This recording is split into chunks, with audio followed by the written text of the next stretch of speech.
Okay, welcome back to Dave Live 13. All is not pristine, Christine. I'm not being mean, and I don't intend to be obscene. But I want you to know exactly what I mean. When I finish this show, hopefully you will be somewhat more in the know. I don't know how low I can go. So we'll just take one step at a time. That ain't no crime.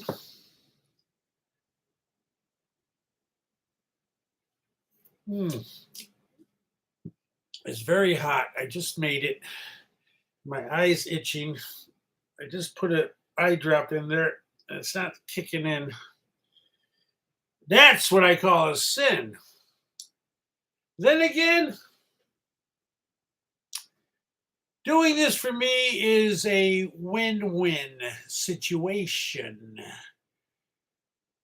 because I'm going live on the internet and the whole world can see right now, right here and now.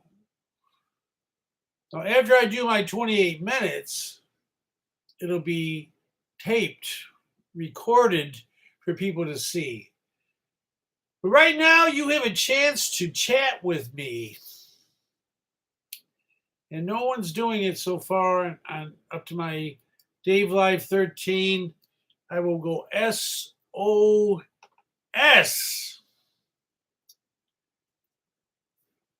Send me your address. And I mean that by being my guest and all the rest, the trimmings on the side.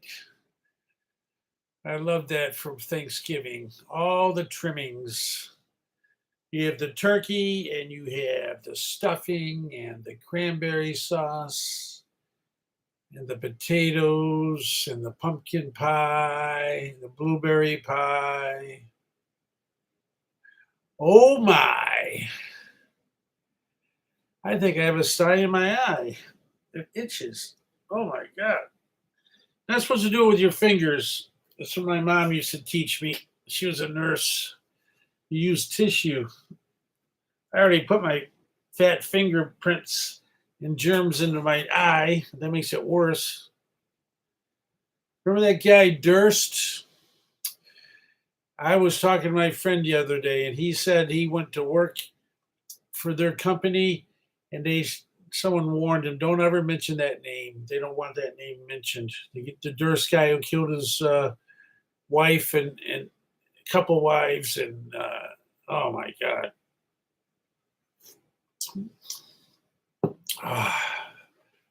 And some decaf coffee. I'm not going to drink coffee late at night and expect to go to sleep. Well, you see the background here. You have the New York Jets playing the Kansas City Chiefs. And they really need to have a good game because they are. What's happening here? The guy's always cramped when he's throwing the ball. Wilson, he doesn't have the opportunity to have a full step up and release because they're in on him, and that's part of the offensive line's fault, I believe. But the young man has to have some more things up his sleeve. Joe Willie Namath said, "Forget about him. That's up. Time is up." So I've just got to say, it's only a game, but it's driving a lot of their fans insane that the Jets can't even score. They're down to Kansas City 20-12 right now. I like to follow sports, but I don't want to get too carried away with it. Obviously, I want my teams to win. I want my teams to win, and those are the local teams, the New York City teams. When I lived in LA, I wanted the LA teams to win. You know what they say, when in Rome, do what the Romans do. Makes life a lot easier. Of course, I still have a deep sentiment for the Buffalo Bills, and I've been out of upstate for 40 years.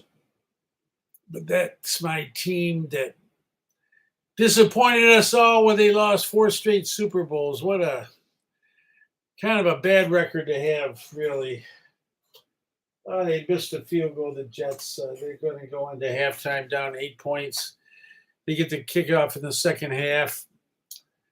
That's too bad. You got to take care of things like making the kicks on Route 66.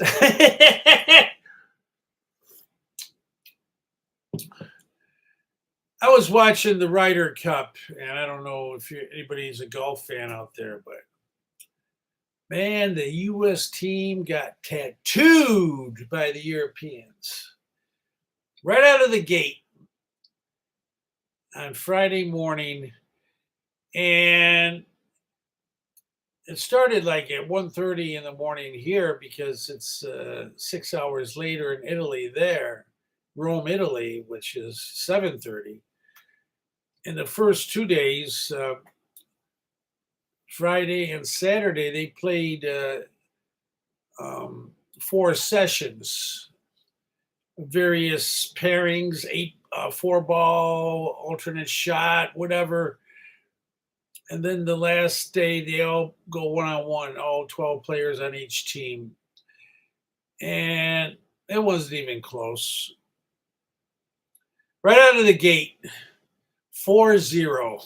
4 points available. The Europeans won 4 out of 4 matches. That's disgraceful right there. Then in the afternoon, the U.S. got, what did they get? 1.5 points total.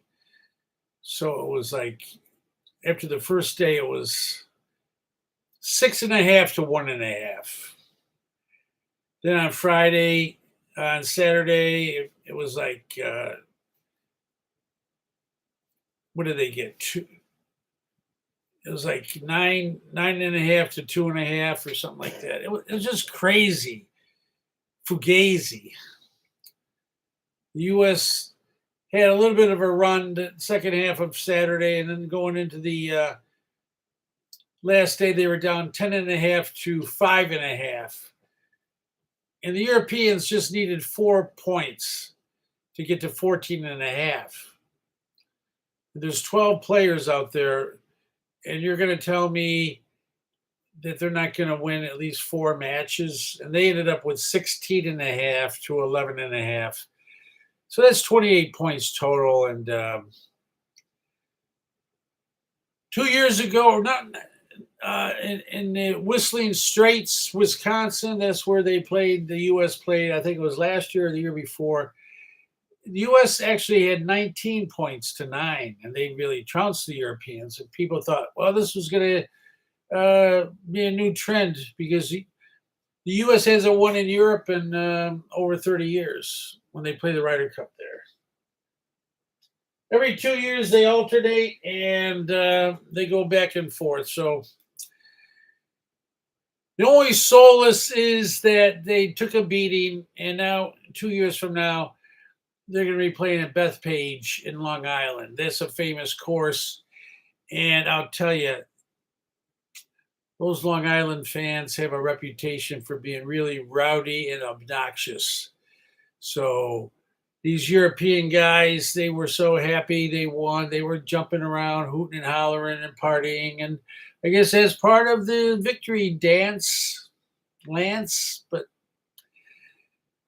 when they come here to the United States, the thing is when they play in Europe, the trend is they kick the Americans' ass. They've come here and played, and they've won. And when they don't win, a lot of times it's close. This last time it wasn't close, but That was the first time in a long time it wasn't close when the Americans won at home in the United States. So it's just disappointing when your team's not winning. Like my team, like I told you, the New York teams, the Jets are down 20-12. I mean, there's what, 8 seconds left before the half is over. What do they think they're going to score or something? They're going to try to play this. Just take a knee, because if you don't, you get hurt. I used to coach, and I was a junior varsity coach, and we were playing a team. They had us pinned down in the end zone, near the end zone, and I told the coach, let's just take a knee and go into halftime. But no, he called a play, a desperate play. And what ended up happening, our star quarterback had his shoulder broken on that play. And that was crazy. That Fugazi coach, ooh, not good at all. What about the Jets? They got one more play. Let's see what they're going to do here. Take a knee. That's an incomplete pass. There's 4 seconds left.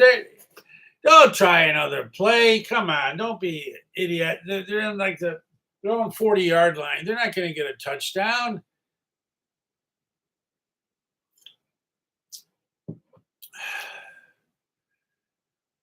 I am an iPhone 13 guy.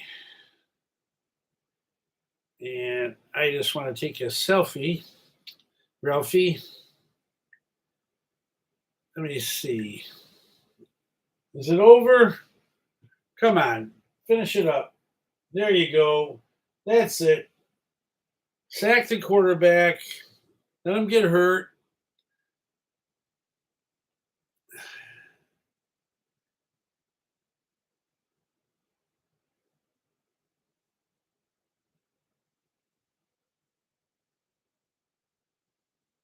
Okay, I think I'm looking at the tube. How about you? I put this on my Facebook page. I'm on TikTok now, too. That's cool. Gives me something to do. I think so. Joe. Tighten it up.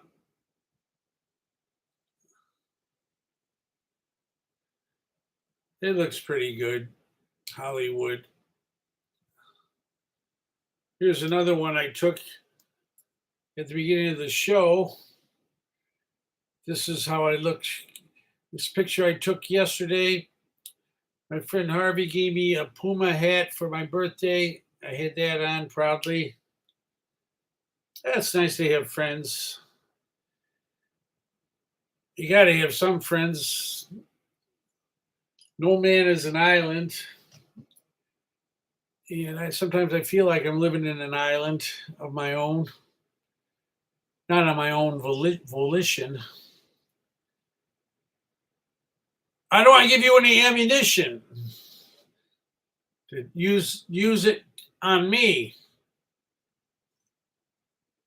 I've done that before. That's how I held back. I was afraid. Comedy Central wanted me to come down. I was afraid. I thought they were going to attack me. And I should have said, bring it on, attack me. That's okay. I can handle it and then some. But that is in the past, way, way in the past. And there's no aghast. Alas, poor Yorick. I knew him well. What do you think? Could I do Shakespeare swell? What the hell? Yeah, I was out in Hollywood. I was out there rubbing elbows in the industry. I didn't get fully in. I got a job as a teacher. I think I've said this before. If you've seen my previous Dave live shows, you've seen it, but based on the responses here, I'm assuming no one's seen it. So this is the first time you're hearing this from me, even though I said it before. Okay? But that's about it. We're about halfway through the show, a little past halfway. We got another good 12 minutes or so. I would say call in and take your calls and answer, but no one's doing it. Like my friend Richie said, this is like a Twilight Zone. The last man on earth, and I'm going live, and no one's picking up on me. Ground control to Major Tom. You guys out in space. This is ground control to Major Tom. That was David Bowie's first hit, Space Oddity. It's a good one, too. I always compare that to Rocket Man with Elton John. They're both great songs. And I not necessarily would say one is better than the other because they're that good. They're different, but it's the same idea. They're up in space and Rocket Man. The other one, though, Bowie had a really good one. They had nice sound effects. They were joom, joom, joom, joom, joom. This is ground control to Major Tom.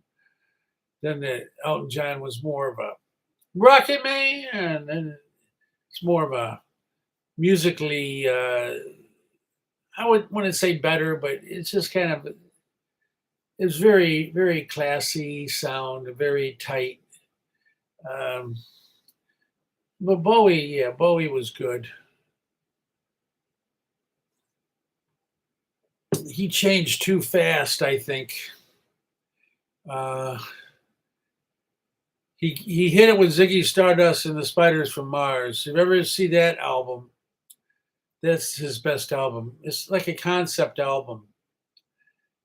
But he metamorphed himself very quickly into Diamond Dogs, which was sort of similar to the same vein as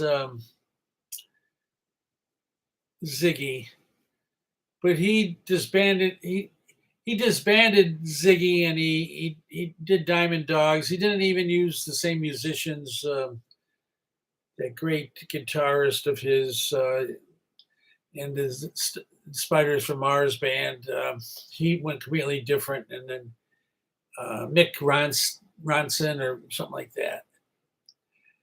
And then he went on and he did, he quickly morphed again into Station to Station. And then, he had that song Fame, and then he had the song Golden Years. Then he went into another one. What was that other one he did? Yeah. And then he went into he did that European Berlin stuff. He came up with a few good songs, Heroes, and then he finally came back sort of mainstream with Let's Dance in the early 80s. And that was a big one. That was big. That was good. I like China Girl and Let's Dance. And then after that, he went really off the deep end musically. He got into this really heavy grinding metal sounding band that really Tin Machine or something. They sounded like a tin can machine. Yeah, he had an interesting career, of course, successful, big, famous, successful, probably very rich. But he could have hung in there a little bit better instead of just jumping all over the place, changing too fast, too much too soon. As they say, that Barrymore movie with Errol Flynn in the late 50s. That's from left field right there. Throwing that at you. But he was a famous actor that I always admired when I was a kid. Looking at his career, of course, he was dead by the time I became aware of him in the mid 60s. I was maybe 10 years old or so. And good old Earl died in 1959. He was only 50 years old. So he shouldn't have been dead. But if you know anything about him and you're well read, you know that he not only drank a lot, but he actually took a lot of drugs. And that's what really did him in. Dying at age 50 of I think a massive heart attack or whatever. My dad used to say, if you try hard enough, you'll break it. And, I think you can say that about your body, about yourself. If you try hard enough, you can break it. You will break it. The human body is very resilient, and you don't want to push it too hard, although people always do.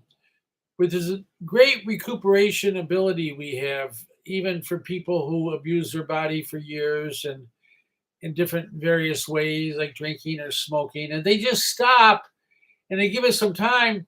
There's like a recuperation, and that's amazing. And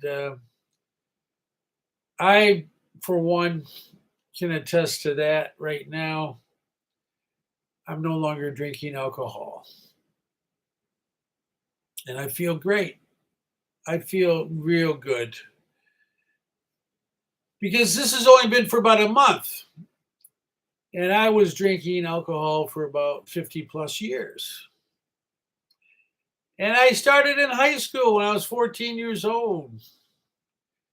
Those damn kids in my local Catholic high school, they like to party. They got me going. I went and was drinking with them. I was on the basketball team. I was Joe Cool.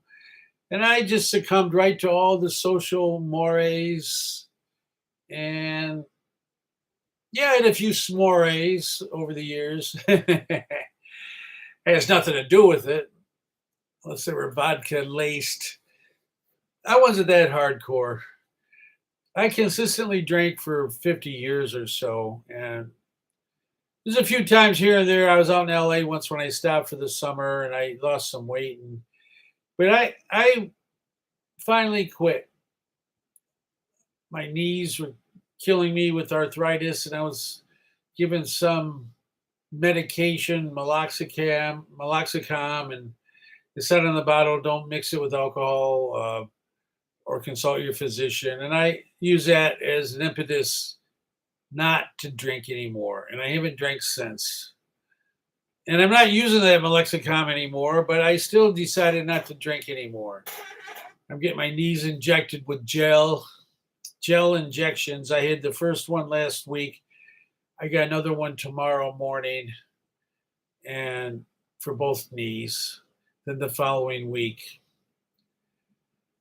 It's been somewhat tolerable walking now with those initial injections. My orthopedic doctor said you got to be patient and wait for all 3 injections to really see the results. So I'm banking on that to have better results, because although, like I said, it was tolerable this first week, it's so overall in the big picture. I want it even better. So, Eddie Vedder, I don't know how I can get her. If she's watching me, maybe. Look at that Chuck Berry song. Don't need to change the mood or something like that. This song, what was it? Sweet 16 or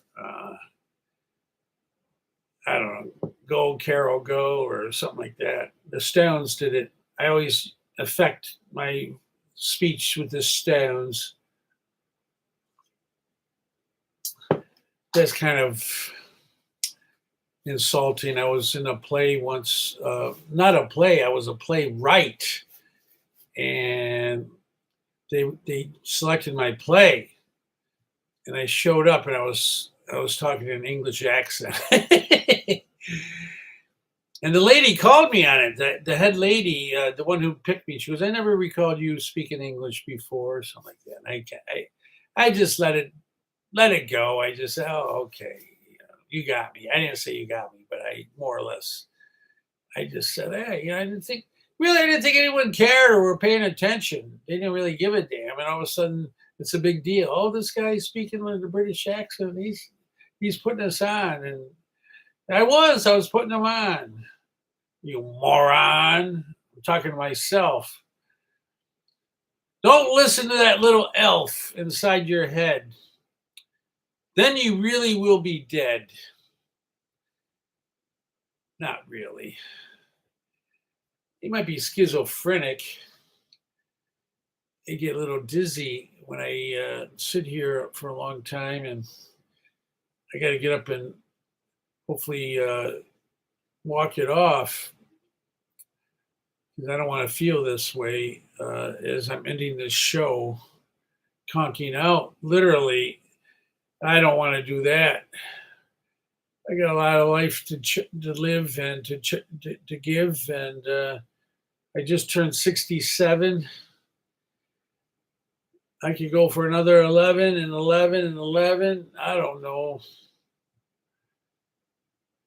Life is a mystery. You know, that Madonna song. So that's a great opening. And I'm just about opening and closing, because I'm down to my last minute and a half. So whoever is watching this, you're not watching it live, but if you're watching it, it was live as I did this. Now it's taped. It's on my YouTube channel, Dave Live. Well, I'm Dave Sweeney at DaveGoldShow. If you want to just contact me straight up and find all my work, but I have playlists, and my one playlist is Dave Live. Another one I've been doing a lot lately is Weight Watcher Dave, because I've been losing a lot of weight again. I've lost 78 pounds as of today, going back to when I first started Weight Watchers over 5 years ago. So I weighed in at 315.6 my first time.